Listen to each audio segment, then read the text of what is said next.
Alhamdulillah, wassalatu wassalamu ala rasulillah, amma ba'd. So now we come to Ibrahim alayhi salam leaving the town or the place where he was born after he dealt with his people for a long time, and he had to go through the Nimrod, as we talked about before. He had to go through the fire. He had the conversation with his father. And now it came to the point where there was nothing else to be done. He tried his best and he had no following. No one listened to Ibrahim alayhi salam. And that's a great lesson to the people who are calling to Islam, that you try your best. The results, the outcome is not up to you. It is up to Allah subhanahu wa ta'ala. As He told us in the Quran, إِنَّكَ لَا تَهْدِي مَنْ أَحْبَبْتَ. You're not going to be able to convert the people you like. All you have to do is convey the message. That is really the mission of all prophets. And this is why we call them Rusul. A messenger is someone who conveys. You're not responsible for people's hearts. You cannot change hearts. Only Allah subhanahu wa ta'ala can do that. Our job is to make sure that we do it right. We don't do it forcefully. We don't try and convert by force or coerce somebody. Rather, we try and deliver the message as clear and as pure as possible. But sometimes you have to take action. And it's time for Ibrahim alayhi salam to leave that place. So as we said before, Ibrahim was born in the land of Iraq. In the old days, it was called Babylon. But it is about the land or the country we call today Iraq or Iraq. So now he left and he went to the land of Sham. And the land of Sham, this is an Arabic word obviously, it could mean the Levant in English, or today in the countries we have today, it is the cluster of Syria, Lebanon, Jordan, and Palestine. More specifically, we know from the narrations that he settled around Bayt al-Maqdis, which is Jerusalem today. So this is where he ended up. Now we see in the Quran in a couple of places, Allah subhanahu wa ta'ala tells us about this migration. And migration in Islam has a great value, because usually we migrate, or these great people like Prophet Muhammad also, we know he had a great migration, al-Hijrah, from Mecca to Medina, right? And we celebrate in the sense that we commemorate this incident, the fact that he took the sacrifice, he left his land and he traveled, he migrated to Medina. And this is exactly the date, or the dating system we have is based on that important event, the migration from Mecca to Medina. Now the migration of prophets, usually it is to establish their religion and to be able to worship Allah freely. So in fact, if you're not able to establish your worship, if you're not able to worship freely, this is definitely the reason that you migrate. So freedom of religion, in fact, if you think about it, freedom of religion is something that the prophets sought and they went after. So one of the main reasons Prophet Ibrahim migrated to a different land is because he wanted the ability to worship God freely. In fact, Ibn Kathir mentioned here the reason, and he said, وَهَاجَرَ إِلَى بَلَدٍ يَتَمَكَّنُ فِيهَا مِنْ عِبَادَةِ رَبِّهِ عَزَّ وَجَلَّ. He migrated to a place where he was able to worship God freely. يَتَمَكَّنُ فِيهَا مِنْ عِبَادَةِ رَبِّهِ عَزَّ وَجَلَّ. So Palestine back then was the America today, like the free land where you can worship God freely. وَالْأَرْضِ الَّتِي قَصَدَهَا بِالْهِجْرَةِ أَرْضُ الشَّامِ. He said that the land he went after, he sought, was the land of Sham, as we mentioned. Now if you look in the Quran, there are basically two places where Allah subhanahu wa ta'ala mentions this important migration of Ibrahim. One of them is in Surah Al-Ankabut, where he said, فآمن له لوط وقال إني مهاجر إلى ربي إنه هو العزيز الحكيم. So remember, we said no one believed in Ibrahim except his own family. That is basically his wife, Sarah. He was already married to Sarah when he was in Iraq. And some say she was the cousin.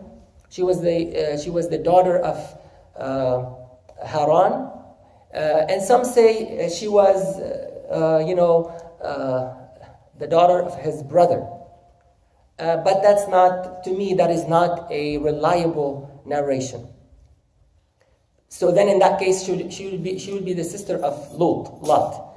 But the reliable source is that she was the cousin of Ibrahim alayhi salam. So Sarah was with him, she was a Muslim like him, and Lut, his cousin, Lot, was also with him. So it says that Lot accepted the message of Ibrahim. He was a believer. وَقَالَ إِنِّي مُهَاجِرٌ إِلَى رَبِّي. And then Abraham proclaimed that I am migrating for the sake of my Lord. So clearly here you see that Ibrahim made that migration not for money like many people do, like we do. We migrate because we want to seek bigger opportunities, greater opportunities. We want better jobs. We want financial opportunities. But Ibrahim alayhi salam, the reason he did it, he was doing it for the sake of God. So he said, "Inni muhajirun ila Rabbi." I'm migrating to my Lord. It doesn't mean like I'm walking toward Allah. It doesn't mean that I'm migrating. No, it means that I'm migrating for the sake of Allah. You have something? Okay, I'll ask then. Okay. Now in the other verse or the other passage, it says, وَنَجَّيْنَاهُ وَلُوطًا إِلَى الْأَرْضِ. In the second one, it says that we had saved him. So the migration also was to save Ibrahim. And this is another reason you migrate.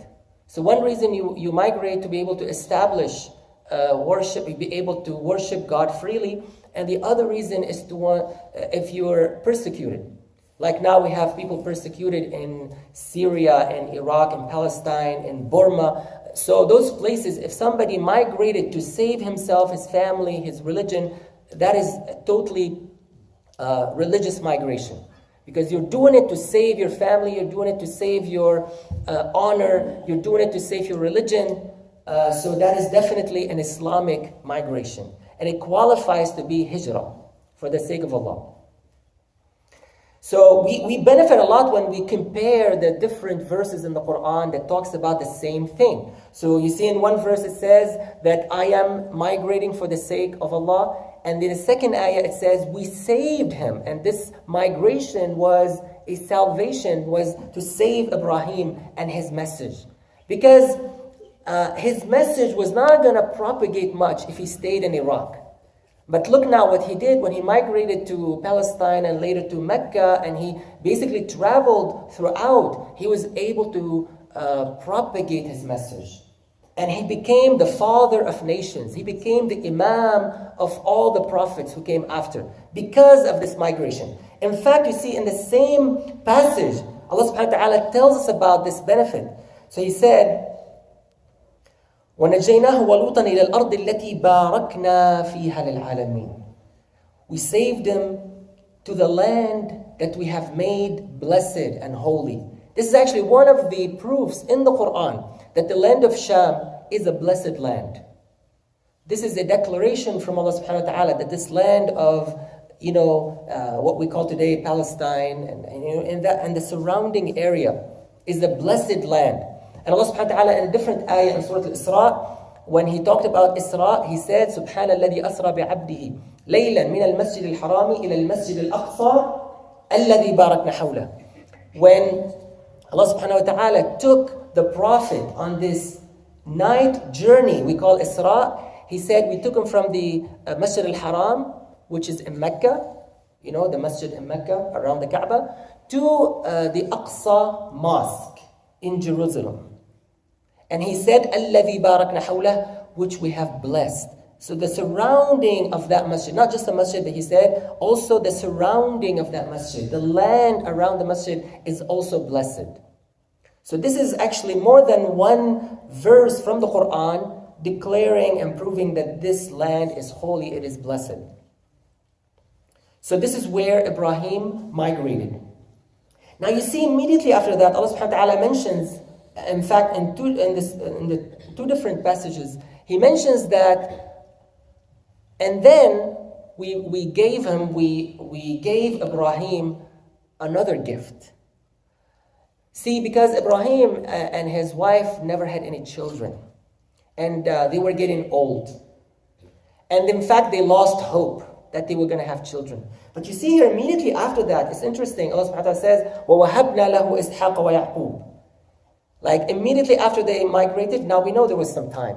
But here Allah subhanahu wa ta'ala mentioned it immediately after to show us some causation. Like because he migrated, he took this big sacrifice, this big effort. Because of that, we rewarded him and we gave him two great prophets from his progeny. And these were Isaac and Jacob.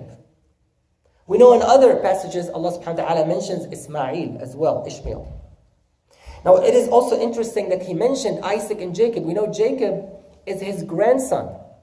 But because he was able to see him in his lifetime, it's also a reward because he's able to see his grandson as a prophet as well.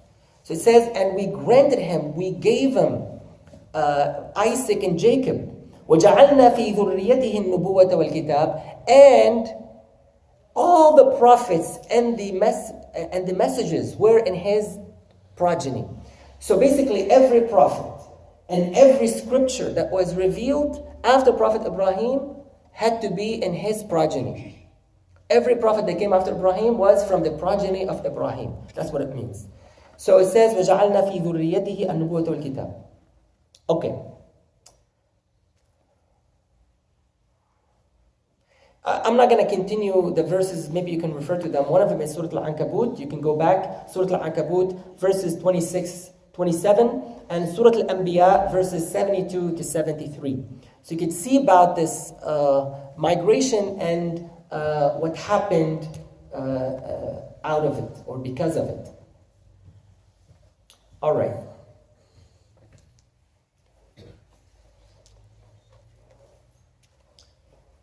There's a lot of discussions about who was with him. We're not going to go into a lot of details about like whether his brother was with him. It is not really relevant. You see a lot of that mentioned. I'm not going to go there. What's really important is the lesson we learn from him. And we'll talk about some of these lessons, inshallah. Okay. Now what happens when he gets to Palestine, when you are a migrant or even a refugee, it's really hard, especially in the old days, even now. Because remember, when you are living in your own land and your country, you have the protection of your family, you have the protection of your clan, your tribe, and we take these for granted. I mean, you probably don't even notice it. Versus if you are in a new land, you become a minority. Immediately you become a minority and you have a minority status. And sometimes you're not protected well, you don't get your rights, the rights you want, they're not guaranteed, you might have to fight for them sometimes. So it's really hard when you are a new migrant. You immigrate to a new land and you're pretty much on your own. And this was the case of Ibrahim alayhi salam. So when he settled in Palestine, there was a famine and people were dying from hunger. There was a drought and there's not enough food. So Ibrahim and Sarah felt compelled to go and look around. And they were told that they should go to Egypt. Egypt was in a better shape and there was more resources. So this is why he traveled to Egypt.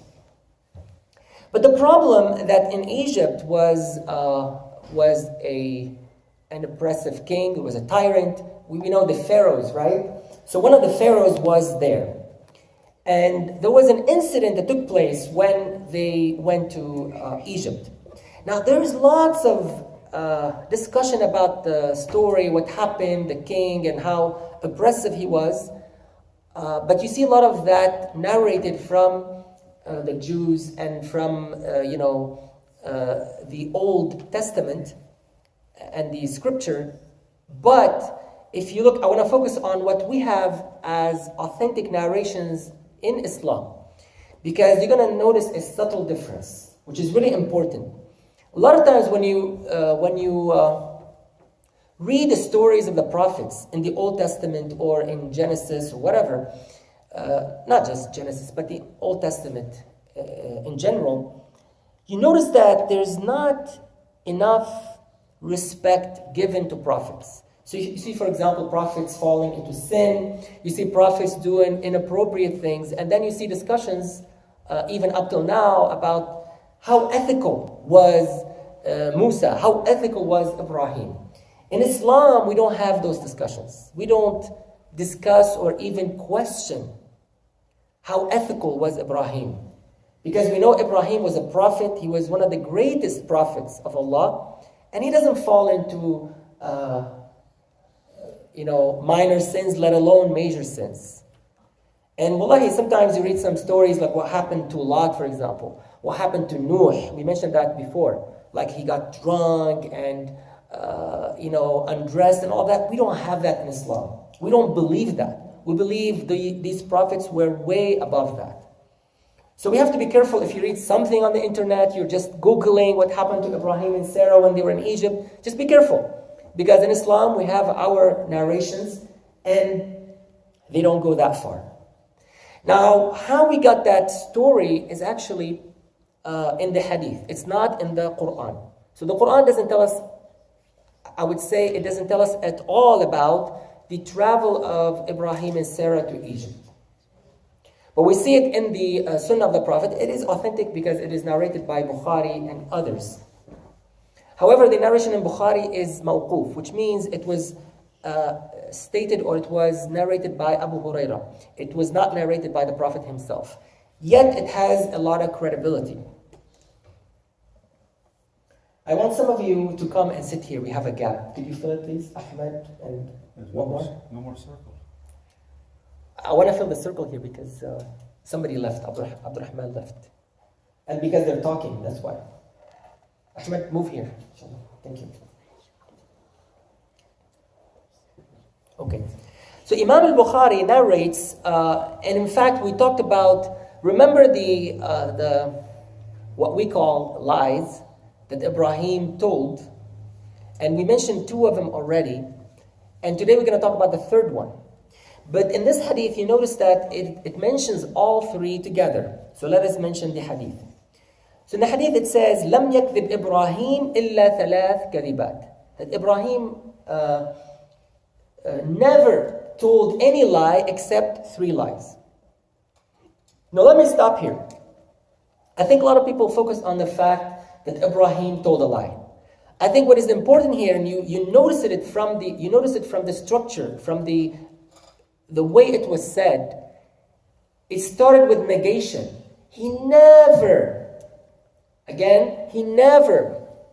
you hear it? He never told any lie except three times. So imagine somebody all his life never told any lie except three times. Does that, in your opinion, is this promoting telling lies? Is it what do you think? Or is it telling us that telling lies should not be the case, should not be the default, should be the exception? What do you think? Look at the structure. He never told any lies except three times. It's obvious, right? So I will discuss the lie and why he had to lie. But first, I want to make sure we focus on the big picture. Don't say, well, Ibrahim told a lie, so I can tell a lie. We mentioned before about the importance of being truthful. And the fact that in Islam, you should be striving to tell the truth all the time. And the Prophet told us in the hadith, عليكم بالصدق. Like, go out of your way, telling the truth all the time.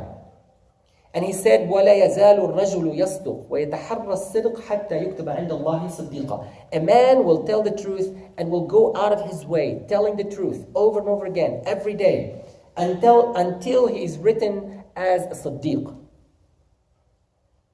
Now the question is, well, then when can we tell a lie? Or is it even permissible to tell a lie? Or when the Prophet said, or when Abu Hurairah said, he told 3 lies. Are they white lies? Are they like the lies we tell? What does it mean? Because the word kadhib sometimes could mean not telling all the truth, or maybe not telling all your secrets.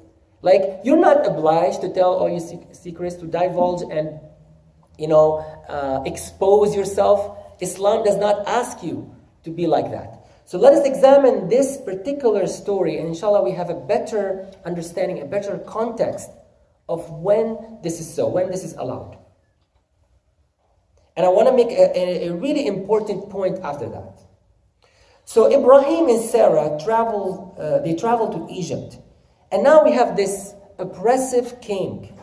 Okay? It could be the Pharaoh. Here it doesn't tell us, but in other narrations from the people of the book, from Ahlul Kitab, it tells us that they were the Pharaoh. It was the Pharaoh or somebody close to the Pharaoh. I think there's somewhere that mentioned that the king is not the Pharaoh. It's a different dynasty. It's not actually. So by the way, the Pharaoh is any Egyptian king. When we say the Pharaoh, it does not mean a specific Pharaoh. It's not the Pharaoh, obviously, of Musa, because Musa came way later, right? So when we say Pharaoh, it just like we say Caesar or Caesar, it's any Roman king. It's not a specific one. So Pharaoh is more like a title. When we say Pharaoh, it means a title. Any Egyptian king, and we know the Egyptian dynasty was very, very long. Like it was, what was it, thousands of years? It stretched a long, long time. But here, anyway, in Bukhari, you're right. It does not say Pharaoh. I'm just saying, beware that if you read in certain sources, it says the Pharaoh. I think it's let's remember, maybe Yunus, not Yunus, Yusuf was the king.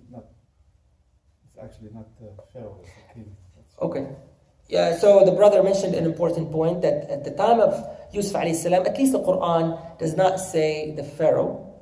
It says Al-Aziz, so we have to look and see. Maybe he had a high position, but maybe it wasn't the exact position as a Pharaoh. But anyway, let us focus on this particular story here. So it says, بينما هو ذات يوم وسارة. So this is Ibrahim on one day with his wife Sarah. إذ أتى على جبار من الجبابرة. So here it mentions Jabbar, which could be translated as a tyrant. فقيل له إن هاهنا رجلا معه امرأة من أحسن الناس فأرسل إليه وسأله عنها. Basically, there was a king who is oppressive. So here, Ibrahim alayhi salam, what he did, he played a trick. So instead of saying that he was the husband, he said, I am the brother. Because if he said, I am the husband, the king would have killed him. So he said, let us tell him. So he agreed with Sarah. He said, let us agree that when you go there, you say that I am your brother. Okay. So basically, this is a lie. How is that a lie? Because he's not the brother. Now, okay, there's a way out of it, and yes, I'll get there. Well, did he say that he's a brother? Or did Sarah say she's a brother? He's her brother. Who said that? He's the brother. He said it. He told his wife, "Let us agree on this." So we tell the same story. But technicality, like that's doesn't matter. I mean, but he came with the idea. All of Ibrahim's lies are technicalities. Yeah, you could say that. So he's never. So actually, Muslim scholars said that clearly. They said, well, they are first of all, they are brothers in Islam or brother sister in Islam, right? Because in fact, in one of the narrations, he told her. In one of the narrations, he said, "You and I are the only believers on earth today." Obviously, there was also Lot. So then they're not lying. Okay. Yes. Yeah, But they're not lying. it's a white lie. They're not It's Muslim not because easy. Wow, is they're there a problem with brothers and black sisters in Islam. They could have meant that. So by the way, there is another word for it in Arabic. It's called tawriya. Tawriya is when you say something and it could mean two things.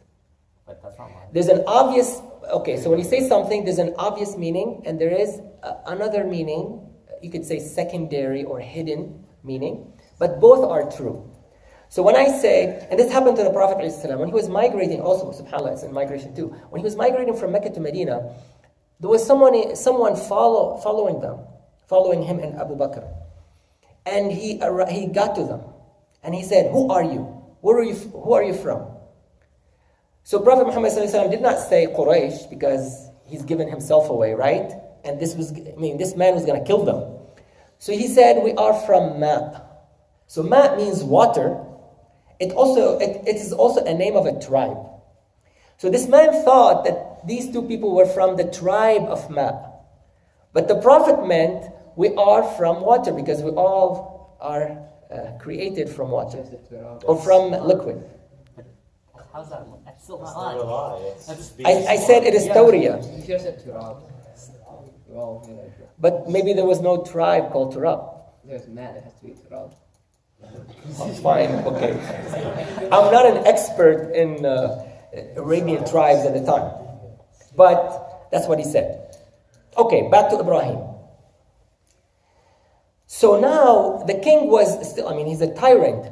So when he tried to put his hand on Sarah and his hand froze. He could not move it. So let's see what it says here. ذهب يتناولها بيده فأخذ فقال ادعي الله لي ولا أضرك. So when his hand froze, like he could not move it, he said, "Can you make dua to your God for my hand to, to come back to life, whatever?" It was like paralyzed. So he said, "Can you make dua to Allah subhanahu wa ta'ala to relieve my hand?" So she did. And his hand was fine again. And then he seized her again. And then his hand froze, even worse than the first time. And then he said again, "Can you make dua?" You see, these tyrants, they don't learn from the first time. It took 3 times until he got the lesson that she's not something or someone you can come near to. So look what he said. He said, فَدَعَ بَعْضَ حَجَبَتِهِ فَقَالَ إِنَّكُمْ لَمْ تَأْتُونَنِ بِإِنسَانٍ. He told, the people around him, she's not a human being. Maybe she's jinn or something. I have no control over these types of people. So let her go. وَإِنَّمَا أَتَيْتُمُونِ بِشَيْطَانٍ. In one narration it says, you gave me like a devil. Can you guys please focus? Thank you. So he said, you guys gave me like a shaitan, a devil, and I'm going to let her go. And on top of that, he gave Ibrahim and Sarah lots of stuff, like, gifts. He gave them cattle,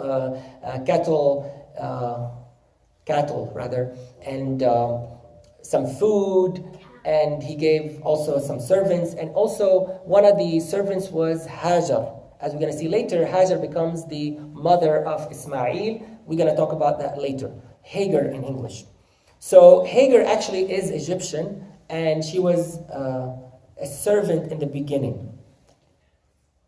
Abu Huraira at the end, he said, فَتِلْكَ أُمُّكُمْ يَا بَنِي مَاءَ السَّمَاء. Again, the ma is mentioned again. So Abu Huraira made a comment at the end, and he said, Hajar is your mother, because he's talking now to the Arabs of Mecca. And we know all the Arabs of Mecca came from Hajar alayhi salam, right? So she is the mother of all the Arabs in that region, in the Meccan region. So he said, this is your mother, speaking to his,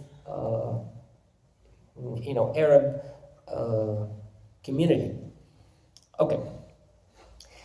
Like I said, there are many narrations. This is one in Bukhari. There's another one narrated by Al-Hafiz Al-Bazzar. There's another one narrated by Imam Ahmad.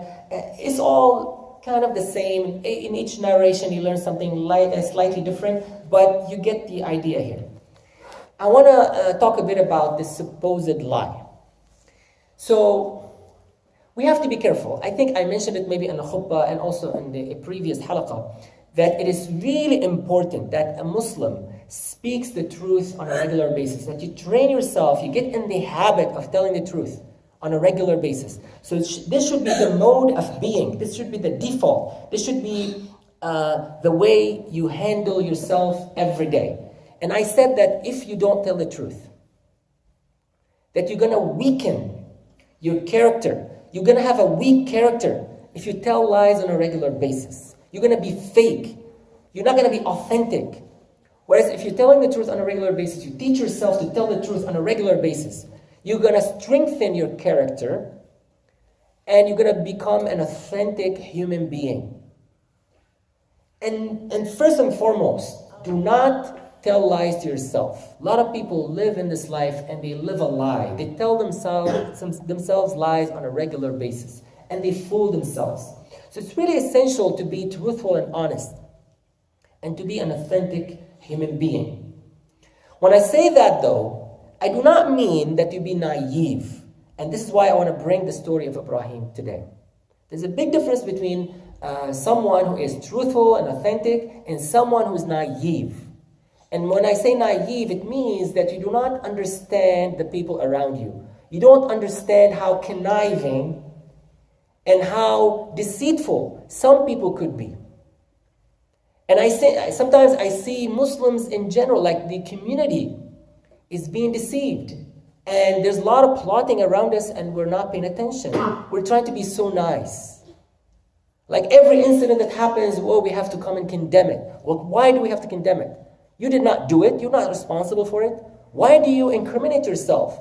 Why do you imply that why do you even have why are you compelled to condemn something you did not do? Why do you have to apologize for something you did not commit? You're not even related to. Something happened far away. Nobody consulted you when they did it. Why do you feel compelled to come out and condemn? You don't see anyone else do that. These things happen in every community, including, in this country it happens all the time. We saw the shooting that happened recently. You don't see every white person or every Christian come out and condemn or feeling the need to apologize.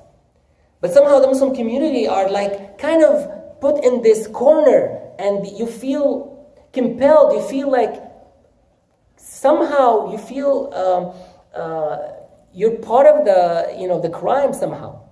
But you're totally innocent. And people want to make you feel like that. And, even when you condemn, no matter how much you condemn, it's never enough. And you always see people coming out and say, oh, you're not speaking enough. You're not condemning enough. Well, I think you should not condemn at all because it's not your problem. You were not part of it. Nobody consulted with you when they did it.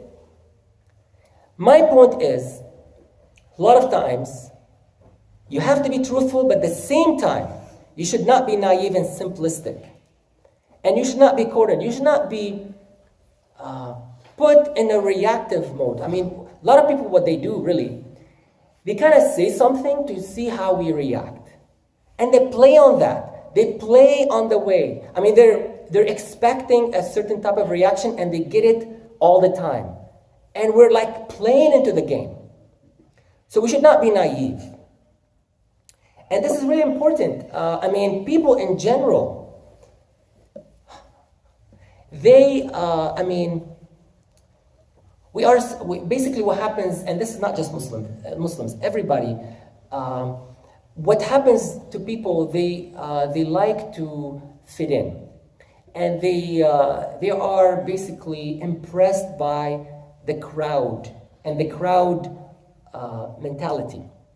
Like this morning, we were going to a restaurant, and I was looking and seeing how many people are in line. And I was telling my wife, like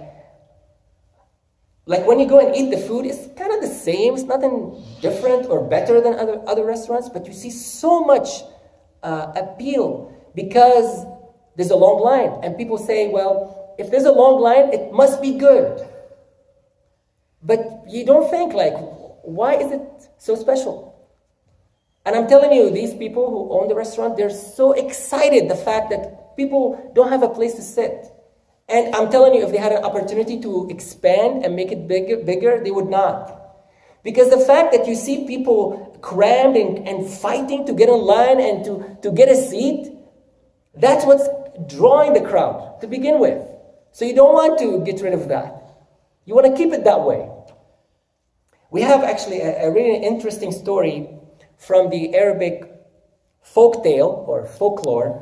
We have Juha. I don't know if you're familiar with this personality. It's not a real personality, but I think it's more real than real.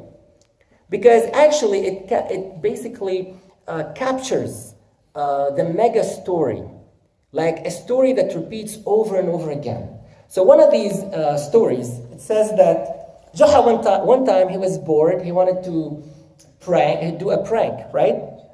So he was, looking, and he came up with this idea. He said, this shed over there, nobody is going to it. So he stood on the street and he started yelling, "Hey, over there, there's somebody giving away some like food or some candy." I don't know. I mean, depends on the exact folktale. But he said there's some prize over there, and it's for free. And all of a sudden, you start seeing all these people going to that place, going to that little house. And before you know it, there was a long line standing to see what's in there. And there's nothing in there. And after a while, Juha, fell for it. He said, maybe there's something there. Like, all these people can't be standing for nothing. So he stood in line with them. I mean, he made up the story. He made up this lie, but then he believed it because he saw so many people standing in line. So my point here, going back to the story of Ibrahim, alayhi salam. Ibrahim alayhi salam was a prophet. He was truthful more than you and I. He was truthful more than anyone else. But he was not naive. He was not going to get himself killed, so he does not tell a lie. So when he said, you tell the king, he's a tyrant. He's killing everybody. You tell him that we're brothers.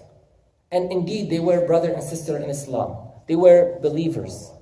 Also, they were related. I mean, they were cousins, right? So technically, they are also related.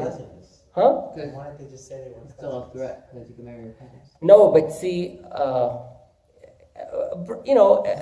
if you were a brother and sister, you're closer. So Ibrahim, because of that, by the way, he was rewarded a lot. He gave him a lot of, like I said, food and cattle and so on. So again, as I sum it up, it is really important to tell the difference between being truthful and being. So again, let me mention one more thing, and it's really interesting how the Quran puts it. So in one place in the Quran, Allah subhanahu wa ta'ala is talking about the criminals. And at the end he said, وَلِتَسْتَبِينَ سَبِيلُ الْمُجْرِمِينَ. Like, the reason I'm telling you this, the reason I'm spending time and telling you about how the criminals think is because so you become aware of their methods. See, the Quran does not tell you to be a criminal, but he tells you, watch out. Understand how criminals think. And this is why we have to be alert. We have to be sharp. We have to understand how other people think. We have to have the social skills. Anytime you're sitting in front of someone, it could be at work, it could be at school, you don't know what they're doing to you. Maybe they're listening to you to understand how you think so they can plot against you later. Be aware of it. Again, I'm not asking you to be like that. Don't connive, don't plot, don't have evil intentions toward other people. But understand other people's evil intention. Because not everybody is nice. Not everybody who smiles in your face is being nice to you. Maybe they have something in mind. Maybe they're after you, and sooner or later you'll find out. So don't be simplistic. And I think this is a great lesson we can learn. And it's a fine line between, obviously, between being honest and truthful, but also at the same time, you don't want to be a victim. You don't want to be a victim to someone's plot. And Islam does not teach us to be naive. So, and I think the prophets, subhanAllah, like Ibrahim, we can learn a lot from Ibrahim, from Prophet Muhammad, how they handled themselves It's really essential that you understand where they come from. Because a lot of people can take this and read it the wrong way. And we should not be, we should be intelligent how we read the text and how we make it relevant to us today. So inshallah, I hope this is a great lesson we can take today from this. Anyway, so to wrap it up, Ibrahim and Salam goes back to Palestine. He settles there. Now he has more resources. The famine is gone. And now, as we're going to see inshallah next time, he's going to settle in the land of Palestine. He's going to go between Mecca and Palestine. We're going to talk about Ismail alayhi salam. So we hope to see you again. And we'll stop here inshallah if you have any questions. And we can also do the quiz. Okay. Well, I'll stop the recording inshallah first.